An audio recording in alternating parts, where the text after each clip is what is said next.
Good evening, folks, and a very, very warm welcome to you. Thank you for joining us here on DinamoTV, the official podcast of the St Albans Dinamo Football Club.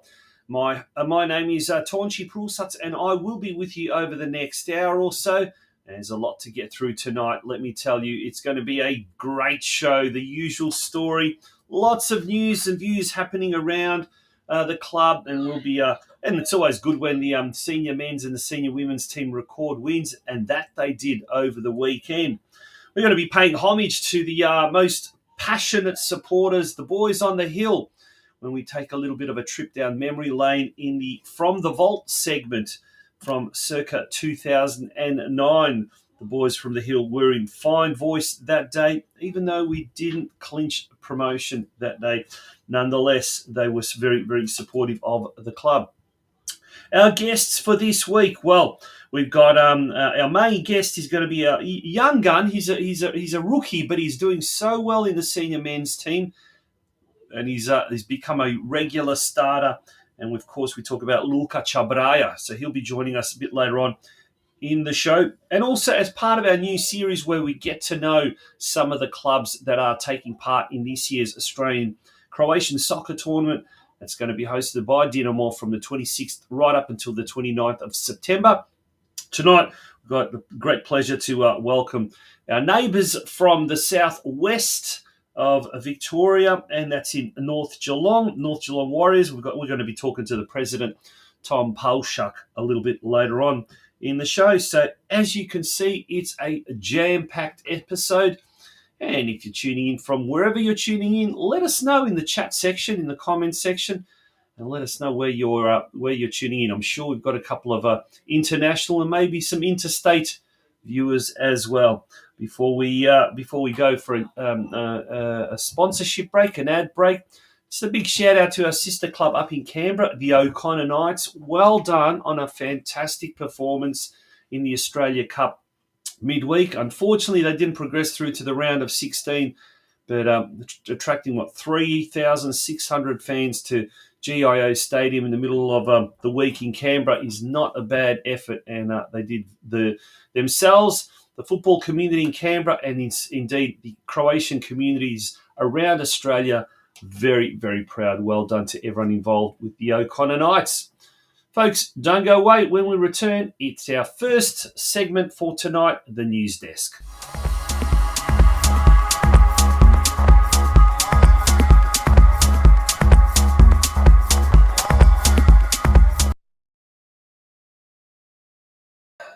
Oh, that's not what we want. We wanted something else, and here we go.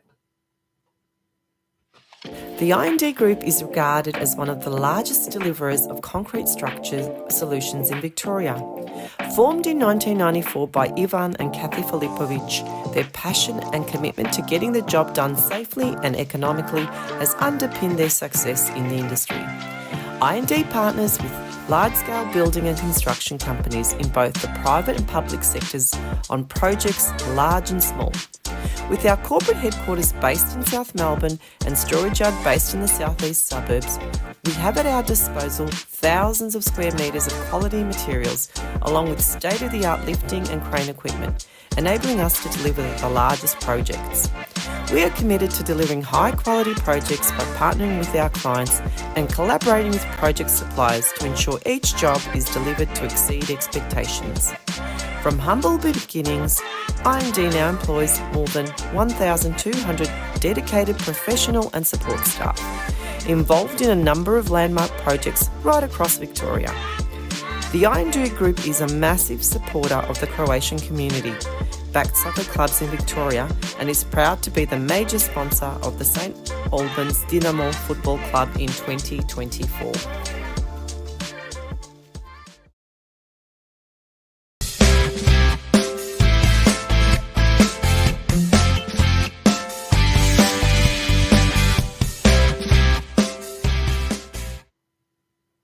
Yes, welcome back to DinamoTV. A little bit of a glitch right there at the start, but we're back into it full strength. Okay, on the weekend, our senior men's team made it 4 wins from 4 games.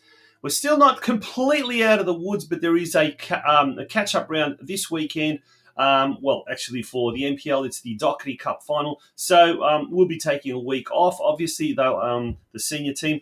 But in the meantime, sit back, relax, and catch some of the highlights from last Sunday's very good performance and that 1-0 win against Dandenong Thunder. Fowler as the main striker, and Joseph Monik to his right.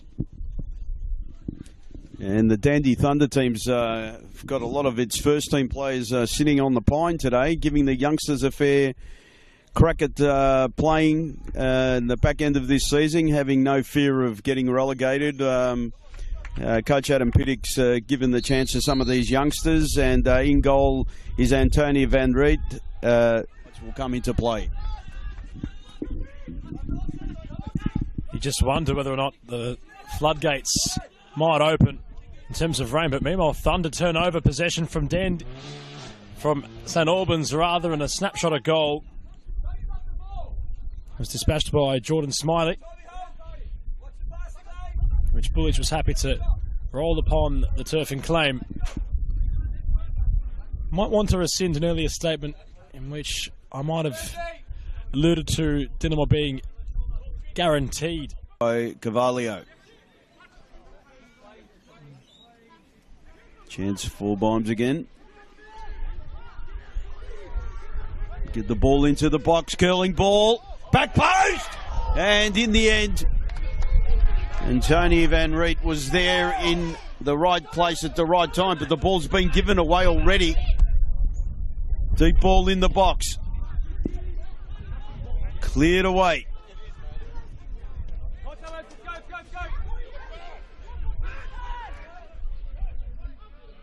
Fowler's really battled away in that forward line with Bimes. The youngster's done well. Van Riet goes long. Headed away. And I tell you what, he's just about one of my top 3 players for the game is John McGlaris. Chance for Bimes. Bimes! Bimes! Whoa-wee! What a strike! 1-0! The home side has made it 1-0. Lucas Bimes has been promising all day, and finally he puts it in the top right-hand corner of Van Riet's goal. And Adam... Back to Summerskill, ever so composed, spreads the play out wide to Maglaris, who's certainly in contention for one of our best this afternoon, as is Burns. Has it on towards Trasicevski, who lost possession, holding the shirt of Dixon, who's powerful. Tactical foul, and yellow card. It's been a very busy afternoon for Pasqualis Natis, who's issued his card a fair amount, in on a goal-scoring opportunity. Algaris calling for calm. Martinovic in no rush. Devin chipping towards Dragasevski, who can't keep alive. But that will be full-time at Churchill Reserve, and it's Dinamo yet again that hang on to a 1-0 victory. In this stage of the season, they've done exactly what's required. Bimes, Lucas Bimes. For a minute, I thought we may have had a new recruit, but no, that's Lucas Burns. One of the commentators got that wrong. Let's have a look at the ladder. We've 2 rounds to go. St Albans, Dinamo are currently in 12th position. 4 points clear of Manningham United in second last spot. And we've got Green Gully coming up next. That's a game against 11th versus 12th. That's Sunday week, so no games obviously this weekend coming, but there will be the following Sunday. So that's going to be a big game and our last home game of the season. So make sure you get yourself down to Churchill Reserve for that one. Should be a huge game, that one against our near neighbours, and also a very, very crucial game. So we can leapfrog Green Gully into 11th position. So that will be a big motivationary factor there. All right, let's look at the under-23s. The under-23s, they did very well. They defeated Thunder 2-0. Jesse Chop and Alex Tsepivirovsky scoring the goals there for the under-23s. They move up to 5th spot on the competition standings, so well done to them. They're doing really, really well. Excellent. And it's good to see a lot of the youngsters that are coming up through the ranks as well. They're more than holding their own. And then we've also got quite a fair few that are moving through to the seniors as well. The senior women last weekend did very well, defeating Maribyrnong Swifts 2-0. And we've got a little bit of footage from that game. Here we go. 2 of the goals scored. Go Bulls! Go Bulls! Hit it! Yes! Great bowling in.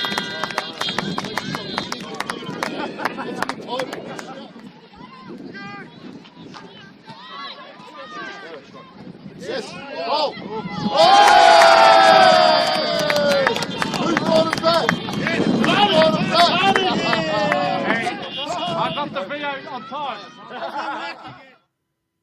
Well done to the senior women. They just keep on keeping well at the top there. So look at that. They're doing well. They maintain pace with Westgate. Westgate also continuously. Well, they don't know they don't know how to lose yet. Neither do we. So 2 unbeaten teams at the top. We've got a draw. One more draw than Westgate, and that's why we're currently in 1 game less.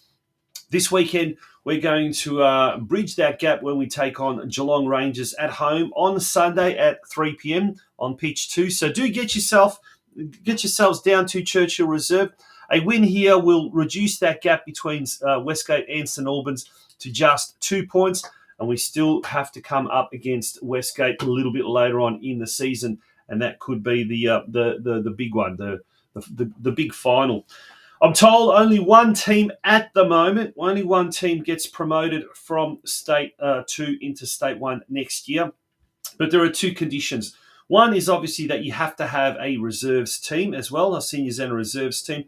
And also the other thing is that there are 10 teams in State League Division 1. If there are only 9, for whatever reason, then St Albans could get and finish. If St Albans finish second or Westgate, whoever finishes second, they could get an invitation to go up to State 1 if they can field a second team. So if there are any girls out there, any women that are watching this show, or anyone that is watching this show that's got some female friends around our area, get them to join St Albans next year, especially if they've been playing State 1 or VPL or even higher.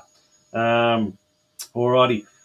We've got Tony Chavard, who's a regular viewer of the Auscrow Soccer Show. He's tuning in from Ljubuški, Herzegovina. Tony usually is from Sydney, usually when he's in here in Australia. Big shout out to Tony Chavard. Well done. All right, let's move along now to the Junior Boys NPL. Okay. First of all, we'll go with the results. There we go. The under-14s, first of all. We had 3-3 between the under-14s, Eltham Redbacks, Raspudic Bulos, and Ahmed scoring a goal each there for the 14s. In the under-15s, unfortunately, they went down 3-0. The under-16s drew 1-1 with Lucas Hanania scoring Dinamo's only goal, that one against Eltham Redbacks. The under-15s losing to Whittlesea Rangers.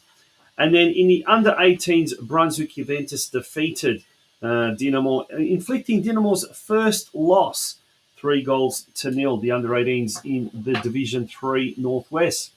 This week coming up, we've got round 15 matches. Pardon me. We've got La Trobe Uni hosting St Albans Dinamo.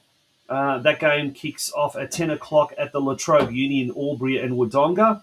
Then after that, we've got the under-15s game, Dinamo hosting Caroline Springs George Cross at Churchill Reserve. That game at 11:30. The under-16s are also at home when the 16s take on Brimbank Stallions. That game kicking off at 1:15. And then the under-18s travel to Pascoe Vale, where they will be in action at Reddish Reserve at 3:15. So if we have a quick look at the ladders, first of all, the under-14s and the under-15s, they are both occupy 4th position at the moment. The under-14s do have a game in hand, and they could ascend as high as 3rd position. Probably not with that goal difference. They haven't got as good a goal difference as Hume City.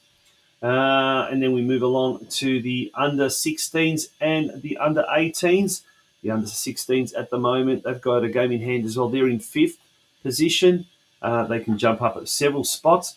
Dinamo 18s, even though they lost the first game, that was their first loss. They suffered their first loss. Nonetheless, they still maintain top spot on the competition standings. So well done to the under 18s thus far for being on top of the competition standings. But I'm sure this week they'll be looking to redeem themselves and return to the winners list. Alrighty. We're going to take a very, very quick break, a super short break, and when we return, we've got some information about the tournament to pass on.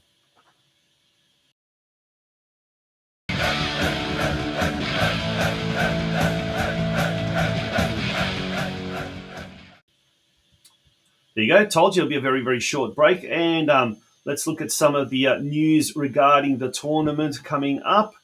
So we've got the raffle, the official tournament raffle, and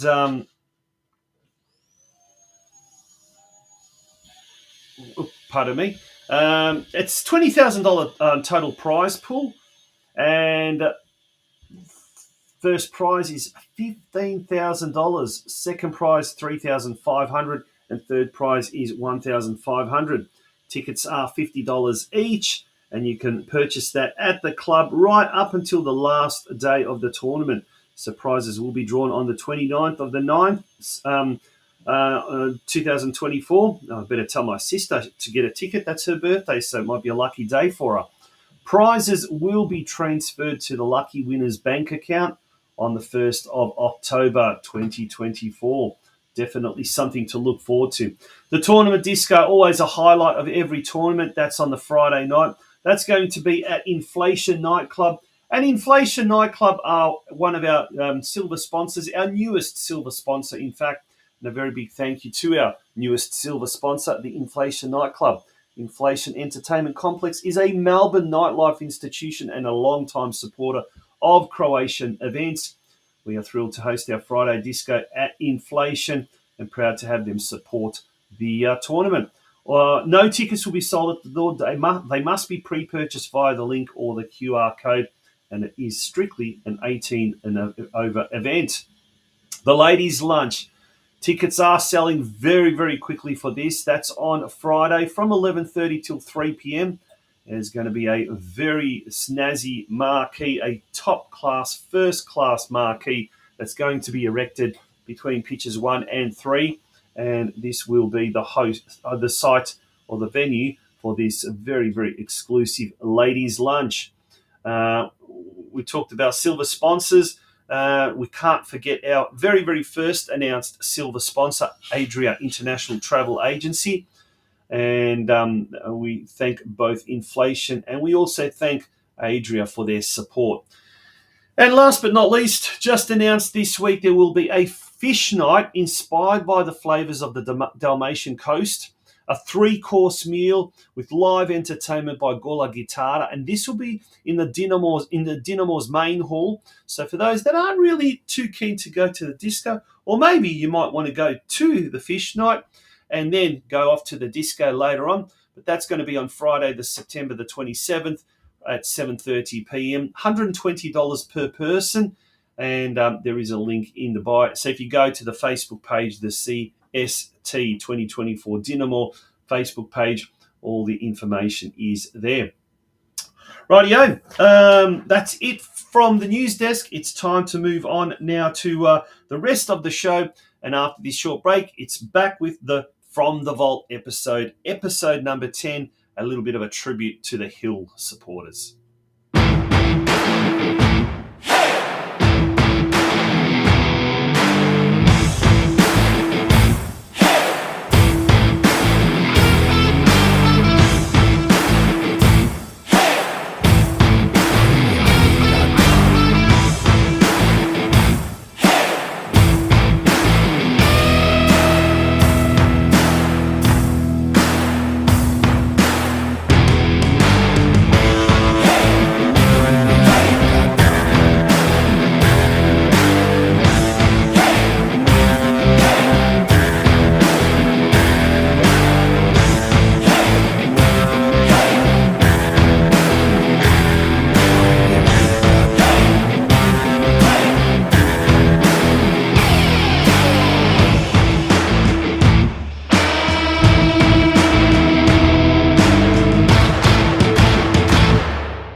say so. Never gonna let you down. Never gonna turn around and desert you. Never gonna give you up. Never gonna let you down. Never gonna turn around and desert you. Knock, Champione, ole, ole, ole. Champione, champione,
I'm just really camera.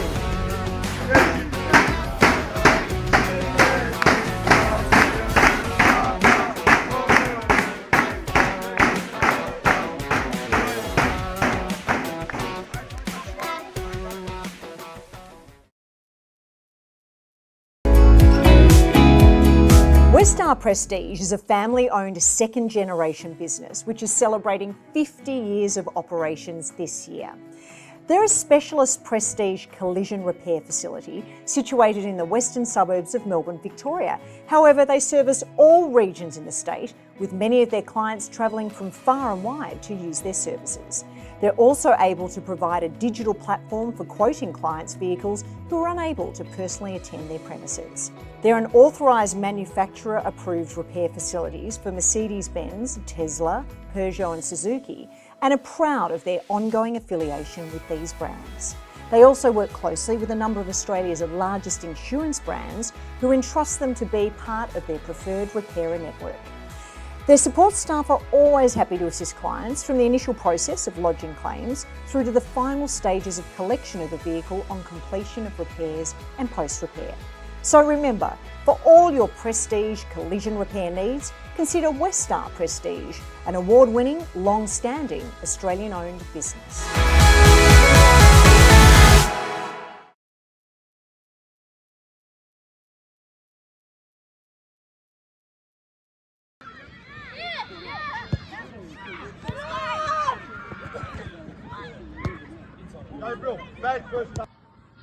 G'day here, Danny Yufusha here. Been part of the club forever and a day, volunteering for over the last decade and a half, which has been fantastic. Been part of the committee at the moment with the tournament, and we're looking forward to a great one. But to help facilitate that, we will need a lot more volunteers like yourself. So hopefully you guys can get behind us and help us out to make this tournament a successful one for our whole community. Hi, I'm Steve. I've been here since I was 12 years old at the club. I love supporting the club, I love helping out, volunteering, and yeah.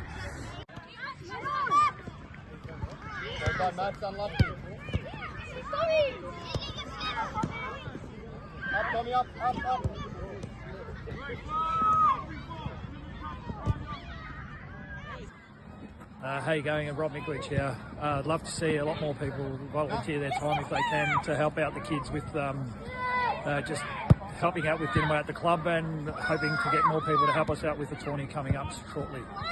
Volunteer for the club is fantastic for the children, and our community all stays together, and we all do our part to keep it all together.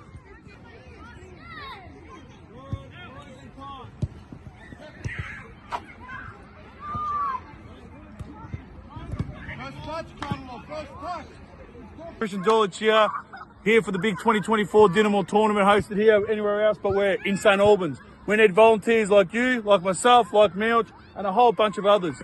Join now and welcome to the crew. Volunteering is lots of fun. It makes you feel as if you're a part of a community, and bringing your friends along makes it one to remember. Yeah, so come sign up and be a part of such a great weekend. Why do I like volunteering my time at Dinamo? Because it gives back to our community, it's for our kids, and yeah, it's improvement around the place, and hopefully everyone gets to see it at the Crow tournament on Grand Final weekend this year.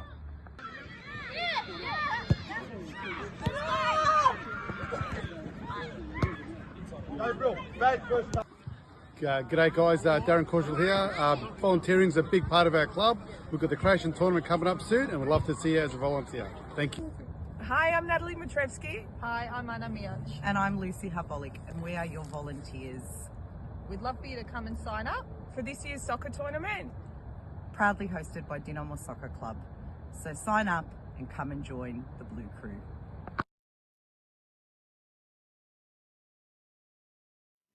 Welcome back to DinamoTV, and in our weekly special series, we're looking at all of the clubs, or as many of the clubs that are going to be participating in this year's tournament from the 26th through to the 29th of September.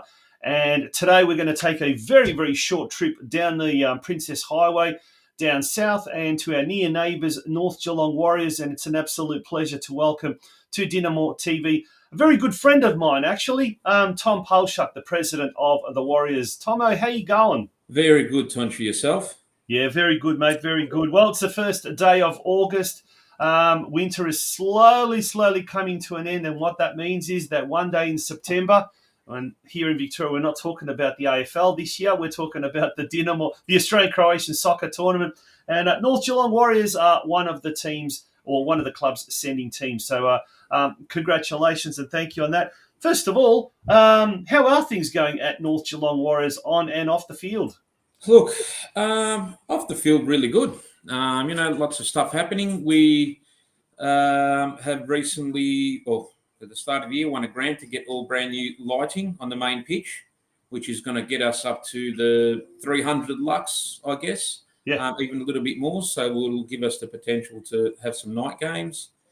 We're also doing new renovation works, which is another grant that we got inside the whole hall. So it's going to, look modern and, up to date, and we'll be able to have a lot more functions there. So that side of things are really good.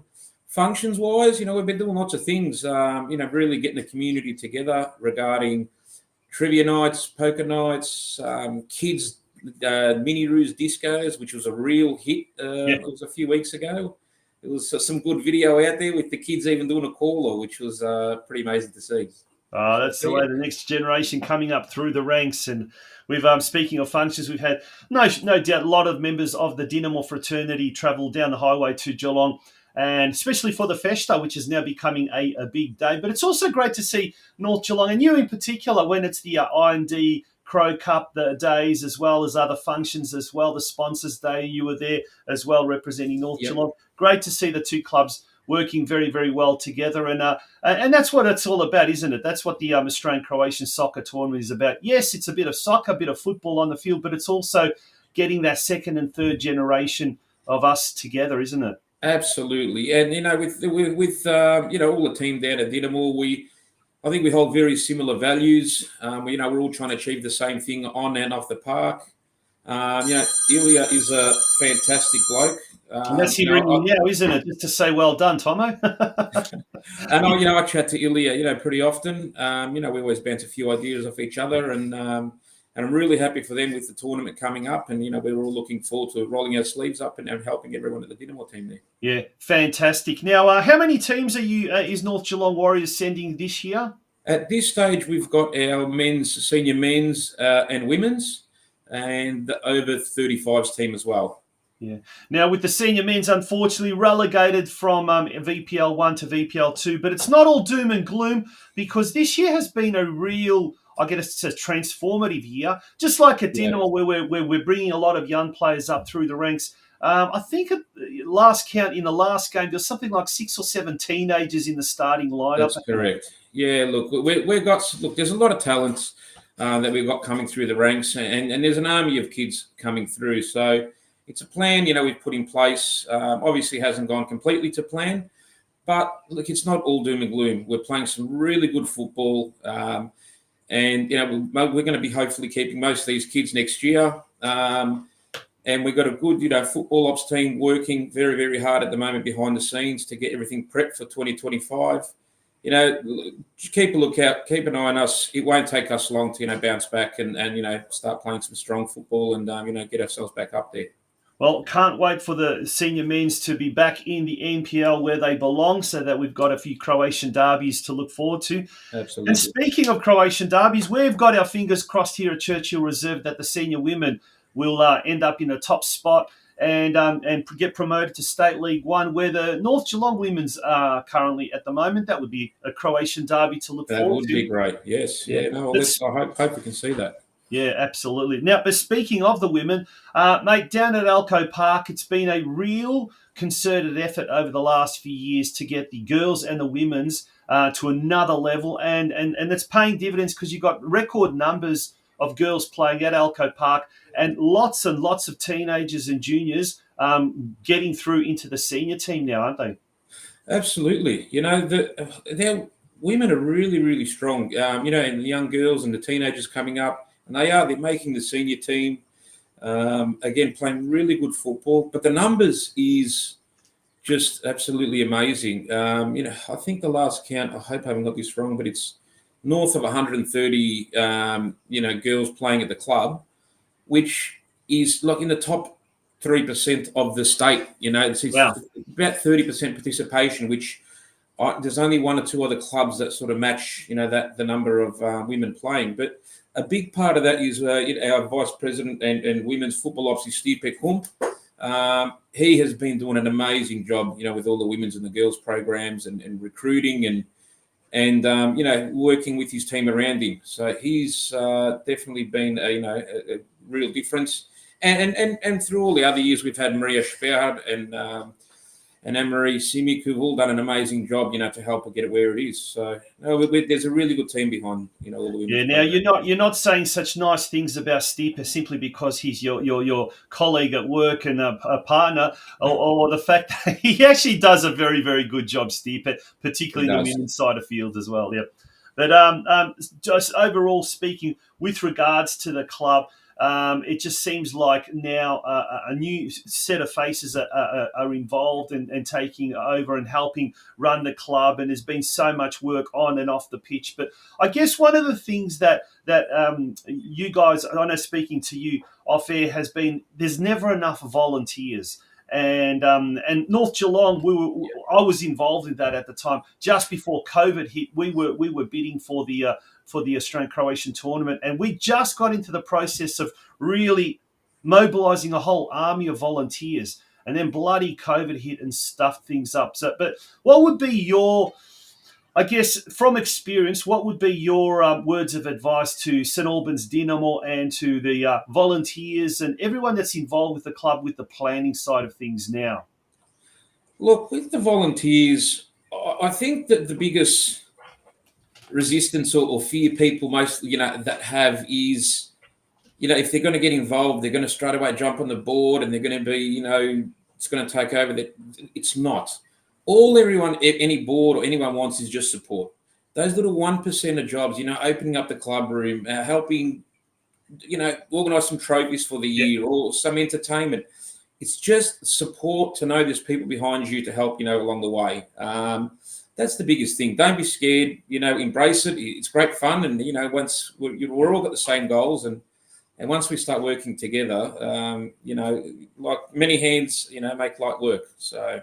Yeah, absolutely. Little things, as you say, just opening up the club rooms. I mean, a couple of weeks back, I rang Ilya on the day of a game, Ilya Dragicevic, and I could hear all this banging and smashing around. I said, "Oh, what? Are you working today or something on game day?" He goes, "No, I'm at the club opening up the bar and everything like that." Yeah. And then he's yelling out to his son Oliver, who plays in the senior team, and he was there opening up the bar, helping stock up. So, I mean, little things like that can just help alleviate. It does, and it gets a little bit overwhelming sometimes. We've all busy in our own lives, and people running businesses or young families and stuff like that. So again, little things like that to people take those jobs away from you. It really does make a hell of a difference. And people think it doesn't, but it really, really does. I thought, Tomo, to sum it all up, to finish it up, I thought you were going to, as words of advice, I thought you were going to sort of provide a little bit of advice with regards to stress relief.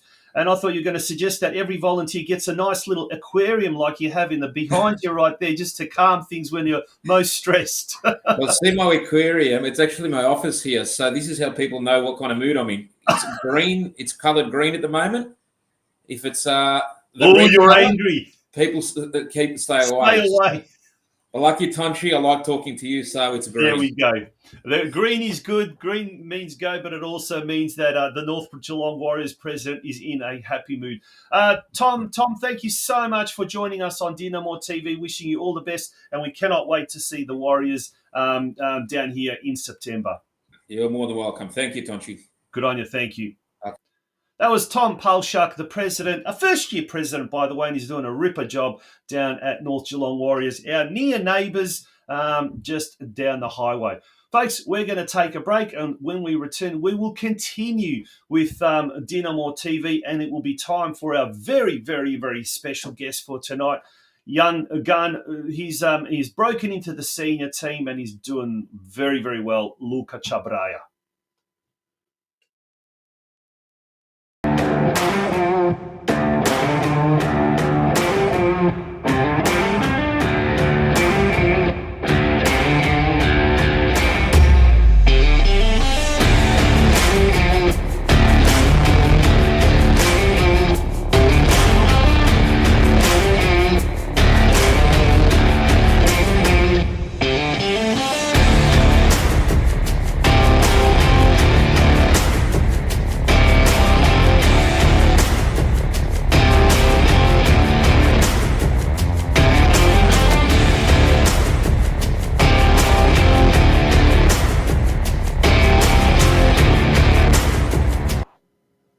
Yes, we're back on DinamoTV, and we've got a few interstate and a few international viewers as well. Tom Sirpek tells us, hi from the Gold Coast, Queensland, Gold Coast Knights FC supporter.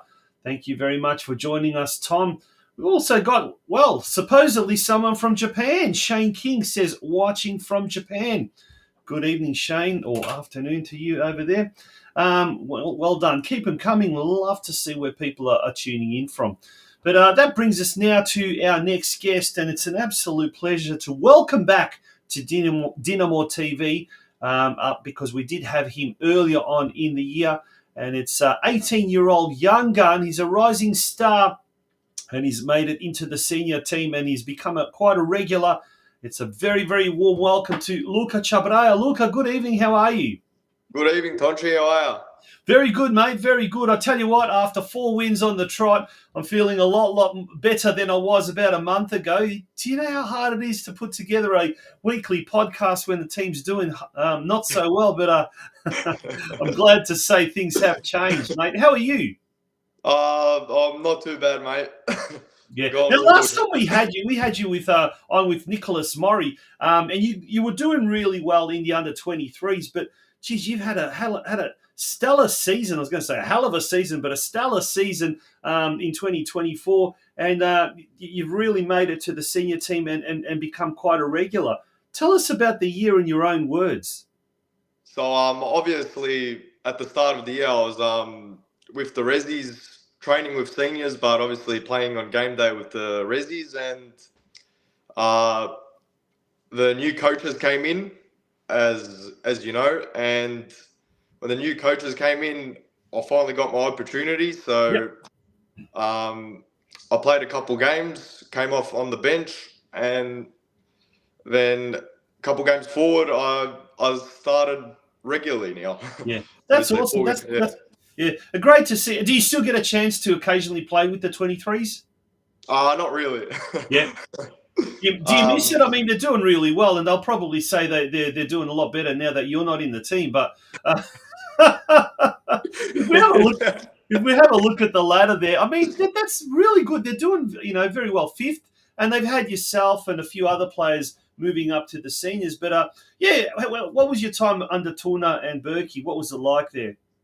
Well, obviously, I've had Tuna since under 17s, and he's been he's supported me throughout my whole career, basically, and obviously Berkey as well supported me as well. But yeah, it was kind of like normal since last year. I already played with him, so it was obviously a good environment, and it was a good playing style. Like maybe the results weren't going our way, but the ball playing side was going not too bad. So yeah. How'd you find the pace and the I guess the levels of aggression, for example, between the 23s and senior football? Is it a mass, or is it something that you kind of like didn't think it was that much of a difference, or did you sort of just take it in your stride? Well, personally, I think it's a very big gap, as I think Resi's is a bit slower, and obviously in senior football it's a lot more aggressive, and I'm still slowly trying to adapt and slowly get my confidence up, and still a lot to learn. So yeah. And speaking of a lot to learn, when you've got players like Broski there, marshalling the defence, obviously, you've got Captain Courageous Michael Grgic there as well. We've got a few older heads there as well. That must, on the field, that must make a huge difference. Yeah. Always, throughout all game, they're always like coaching, and always, even training sessions, they're always trying to give tips on how I can improve and what I can do better. So it's always, I'm very grateful to have those type of older or more experienced players. Yeah. Now that's an interesting point we made, because when you're on the park, sometimes you can't even hear the gaffer. You can't even hear the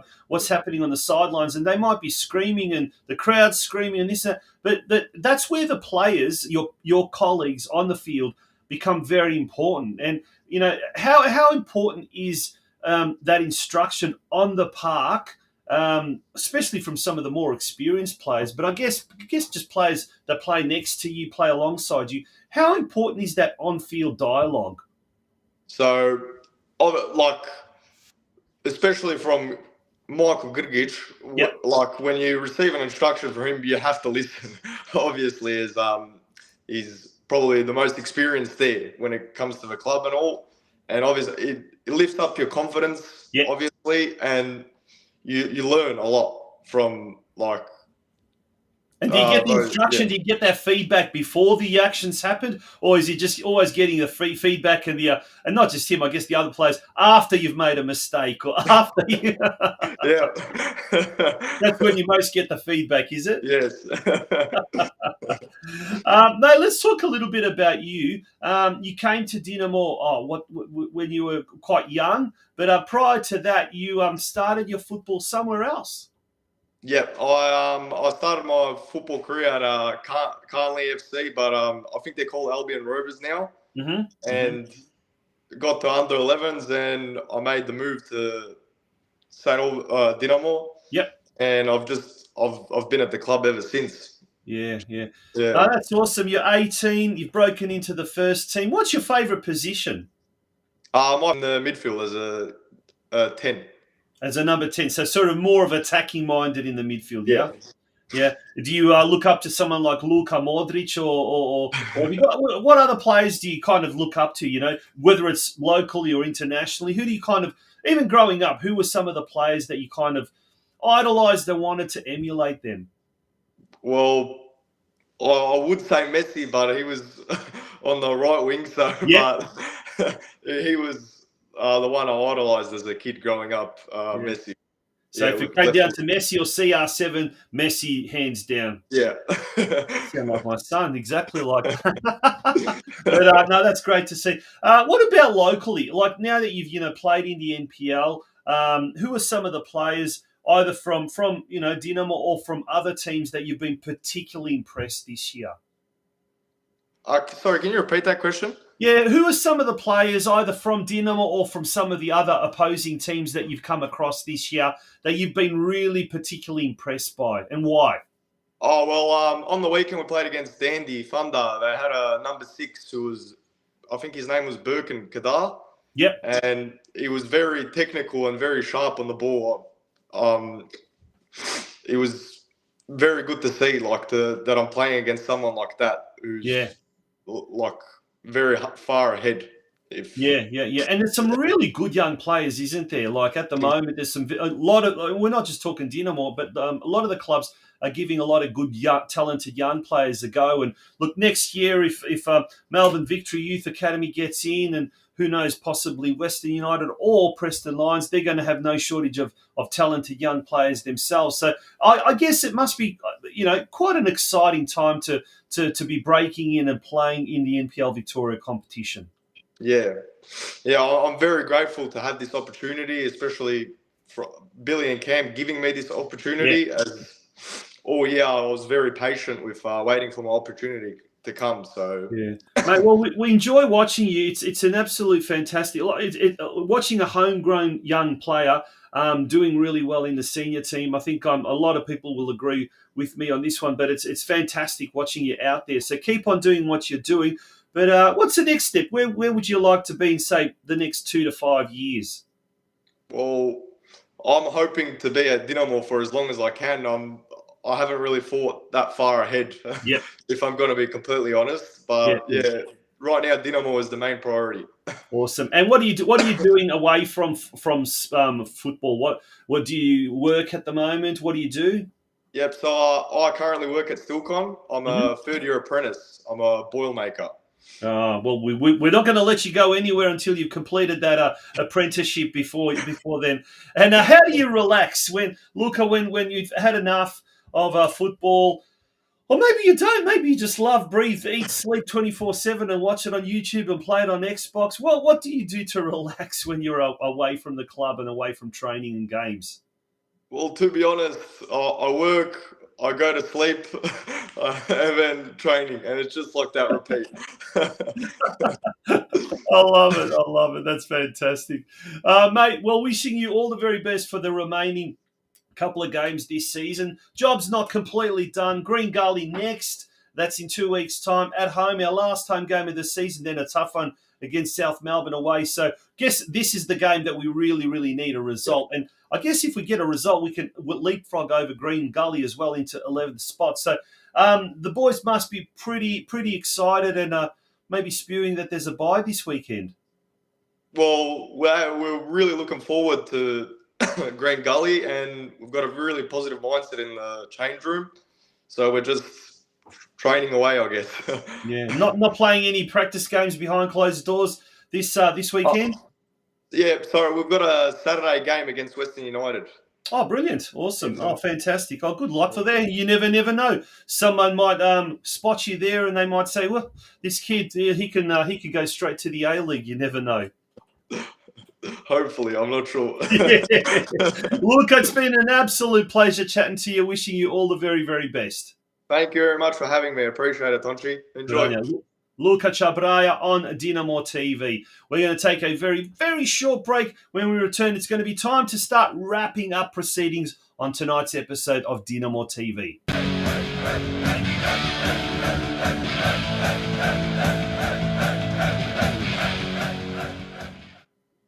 All right, folks, as we said, that's it for tonight. It's been an absolute pleasure. Great chatting to LUKA CABRAJA there. A wonderful young man who's really easy-go-lucky, as they say. And it was great to also chat to the president of the North Geelong Warriors. They're sending 3 teams. That's great news, Tom PAUSAK as well. Folks, that is the end of it. Thank you to everyone who's tuned into Dinamo TV, especially to all of our interstate and international viewers as well. Until next Thursday night, good night and enjoy the weekend coming. Bye-bye.